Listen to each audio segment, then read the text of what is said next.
عزیز، یوتیوب کانال دکتر طاهری. امروز 7 مارس سال 2026 اینجا آبه انزا من راهب شده تازه دو طرف برف نظر برفای ببینید.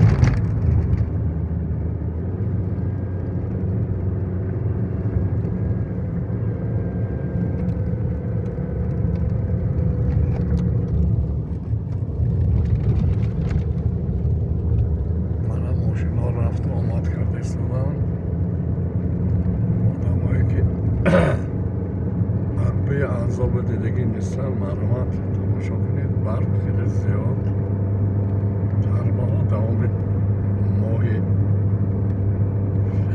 و خیلی زیاد اومد، راه ها منع شدگی بود.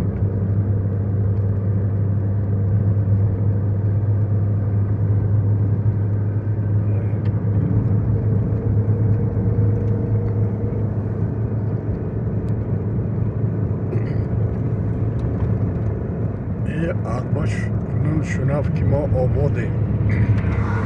On rahi tıra babar oran dodیم. قد زرافشانی چکوری سیراب راهی نوی ماشین روک میشدیم. این شعری یوسف وفا بود که دورهای پیش دوره سویتی با راه شده بود. این شعر هم در همین شبروز وظیفه خودش اجرا نکرده است. ببینید چند روز ما پیشتر محکم راه شده شد. تکنیکا در عصر پیش، مثلا در عصر رودکی سینا در آن دوره اسب و خر بود. لحاظ تکنیکا ماشین، سمالیات، ورتالیات دنیا دایم در تغییر پذیر است. هر روز هوا تغییر می‌یابد، آدم ها تغییر می‌یابند، مملکت ها تغییر می‌یابند. برای همین هر یک انسان باید خودش احتیاط کند، از پس سلامتی خودش شود. همین رفت و آمد ها، تجارت، بازار سبب اساسی آدم ها می‌کند که سالم باشد، عمر دراز بیند، بیمار نشود.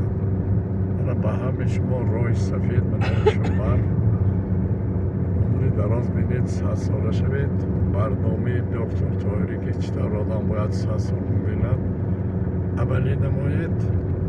سلامتی هر یک شما در دست خود شما، در دست طبیعت، در دست خدا.